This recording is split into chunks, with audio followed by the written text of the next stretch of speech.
Presiden terpilih Prabowo Subianto tengah ancang-ancang menyusun struktur kabinet sambil menunggu hasil putusan MK soal gugatan sengketa Pilpres. Prabowo bahkan menyebut bakal membuka diri demi kepemimpinan yang rukun. Partai ataupun parpol koalisi Indonesia Maju pun juga mengamini soal bakal ada pembahasan kursi menteri. Lantas bakal seperti apa kira-kira pemirsa kabinet Prabowo Gibran ini? Untuk membahasnya telah bergabung bersama kami ada Wakil Ketua Umum Partai Gerindra yaitu ada Bang Habibur Rahman yang sudah hadir ke studio. Selamat sore Bang Habib, terima kasih sudah hadir. Assalamualaikum. Waalaikumsalam. Kedua juga bergabung bersama kami pemirsa melalui virtual ada Prof. Burhanuddin Muhtadi. Selamat sore Prof. Sore bisa. Ya, pertama saya mau ke Gerindra terlebih dahulu. Bang Habib, ini benar nih ya, tengah dilakukan godok-menggodok untuk mengisi kursi menteri. Ya memang ya, bahkan sebetulnya bicara soal format kabinet itu kan setelah quick count ya, dan sebagainya menjadi sangat realistis kita bicara format kabinet Pak Prabowo dan sahabat-sahabatnya, para ketua umum ya kan maupun di internal Partai Gerindra. Kurang lebih konstruksinya seperti apa ya kan, kemudian juga yang saya dengar bahwa Pak Prabowo juga menerima tamu-tamu, ya menerima kunjungan orang-orang yang menyampaikan usulan, gagasan soal bagaimana pemerintahan ke depan, termasuk mungkin diantaranya membawa titipan nama-nama, ya kan? Iya, titipan nama ini segala macam. Tentu itu menjadi masukan bagi Pak Prabowo ya, karena memang Pak Prabowo ini kan sadar betul bahwa untuk membangun negara ini nggak bisa hanya Partai Gerindra sendiri ya, tapi juga perlu elemen-elemen lain bangsa ini, termasuk teman-teman Koalisi Indonesia Maju, bahkan juga teman-teman dari luar Koalisi Indonesia Maju. Itu dia Bang Habibur Rahman, karena berkali-kali kami mendengar juga Presiden terpilih Prabowo Subianto mengatakan membuka diri. Kami bukan hanya untuk Koalisi Indonesia Maju, tapi eksternal siapapun boleh gabung. Kesannya ini bakal gemuk banget, titipannya banyak, tebel banget ini Bang Habibur Rahman. Bahasanya menurut saya yang tepat adalah besar ya. Kita bukan gemuk tapi besar. Ya, kalau Pak Prabowo bukan gemuk tapi gemoy. Ya. Kita melihat dari sisi positif ya. Kenapa? Karena memang negara kita ini adalah negara besar ya, di mana banyak sekali hal-hal besar yang harus kita kerjakan bersama dan targetnya nggak main-main kali ini. Kita ini kan di momentum yang nggak pernah terjadi sebelumnya menuju Indonesia Emas 2045. Ini benar-benar kita harus kerjasama dan harus rukun, disampaikan Pak Prabowo. Selain rukun juga harus kerjasama. Kalau mau kerjasama tentu melibatkan semua sebanyak mungkin ya elemen yang ada ya. Jadi bisa gerak bareng sehingga target-targetnya akan lebih mudah tercapai. Oke. Kira-kira partai dari luar koalisi yang mendukung Pak Prabowo sebelumnya, kira-kira partai dari luar koalisi, partai mana sih yang akan sudah bergabung, sudah mengajukan diri?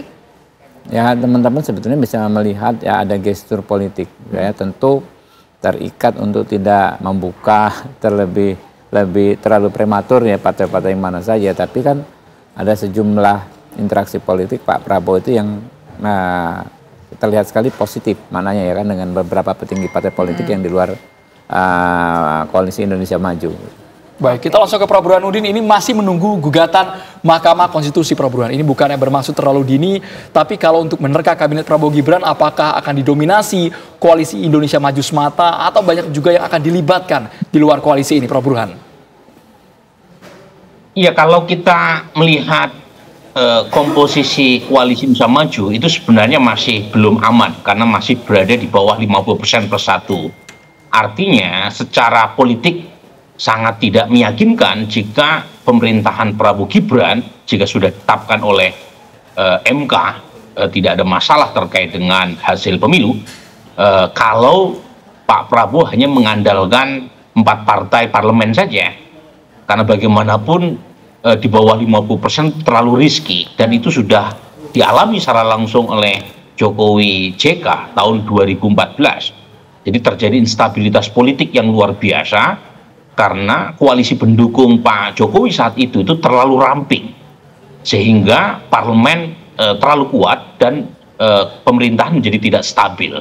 Jadi yang ideal adalah dukungan dari parlemen itu mencapai 60%-an, sementara oposisi tidak terlalu ringkih, tidak terlalu lemah. Jadi yang ideal Pak Prabowo memang harus segera membangun koalisi dengan memasukkan mitra koalisi baru di luar dari Gerindra, Golkar, Demokrat, dan PAN. Nah, nama-nama yang muncul saya kira sudah bisa kita tebak minimal dari gesture yang ditampakkan oleh Nasdem dan bisa jadi PKB. Nah, ini dua partai yang mungkin akan membantu melengkapi kekurangan dukungan politik Pak Prabowo di parlemen. Oke. Nah, Prof, tapi kalau seandainya dua partai ini nanti fix jadi masuk begitu yang disebutkan tadi Nasdem dan juga PKB, bagaimana dengan pembagian jatah kursi menterinya di kabinet? Nah, ini menarik Tisa ya. Kalau misalnya Pak Prabowo terlalu terobsesi untuk memasukkan banyak sekali mitra koalisi baru, termasuk juga dengan, jangan lupa ya, dalam sistem koalisi presidensial Indonesia, itu pemerintah yang terpilih itu seringkali membangun koalisi bukan hanya dari kalangan partai, tapi juga non-party actors. Jadi misalnya ada representasi dari TNI, ada representasi dari polisi, ada representasi dari kalangan birokrasi, termasuk juga representasi berdasarkan gender, wilayah, agama. Jadi kalau misalnya ini terlalu banyak, kemudian diangkut semua, yang terjadi adalah super majority coalition. Koalisi super mayoritas.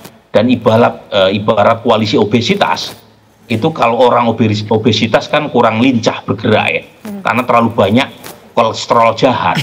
Nah, saya khawatir itu jangan sampai seperti itu. Jadi harapan saya Pak Prabowo tetap menyisakan sebagian partai untuk berperan sebagai oposisi, sehingga ada counterbalance di parlemen. Dan itu sehat buat demokrasi dan sehat pula buat pemerintahan Pak Prabowo nanti. Baik, Bang Habibur Rahman tetap proporsional meskipun mungkin banyak mengakomodir kepentingan titipan yang ingin menjadi menteri, tapi kalau bisa komposisinya diukur betul, Bang Habibur Rahman. Ya, pertimbangannya kan ada Pak Prabowo. Yang jelas Pak Prabowo bukan orang yang mendikotomikan antara sosok profesional dengan partai politik, karena banyak sekali aktivis partai politik yang bekerja dan memiliki kemampuan profesional.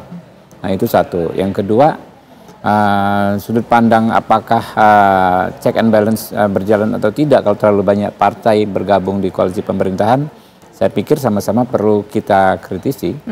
Ya, karena memang kalau kita melihat potret DPR 2019-2024, banyak sekali juga teman-teman dari partai politik pendukung pemerintah tetap bisa menyampaikan sikap kritisnya di parlemen terhadap kementerian, terhadap menteri-menteri yang berasal dari partai yang bahkan sama dengan partai tempat dia bernaung.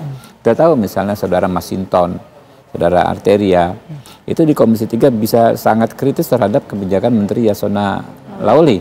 Padahal itu bos mereka di PDI Perjuangan. Yasona itu bukan hanya kader, tapi salah satu ketua di DPP PDI Perjuangan yang jumlahnya mungkin kan cuma hanya belasan orang, 21 orang kalau nggak salah.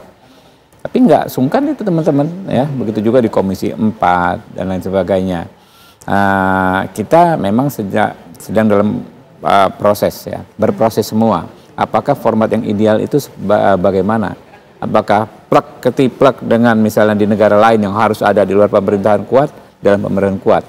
Ataukah check and balance itu berdasarkan referensi institusinya? Kalau DPR ini tetap harus kritis, apapun partainya, tapi memang tetap pada batas tertentu, kritis yang supporting gitu kan ya, bukan kritis yang mensabotase. Ya. Kalau ini kan kita lihat, ini cukup ideal.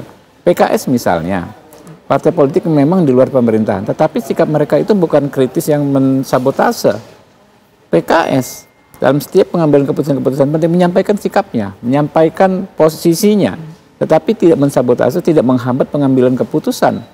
Nah, ini kan salah satu ciri kita gitu kan ya, yang menurut saya bagus juga gitu loh. Nah, berbagai format terus kita praktekkan ya, tapi intinya memang betul kita ini harus punya kesamaan bahwa besar itu bukan berarti masalah, justru kita perlulah kebersamaan ini. Konsekuensi kebersamaan ini memang kita membesar ya, memang kita negara besar mau gimana gitu.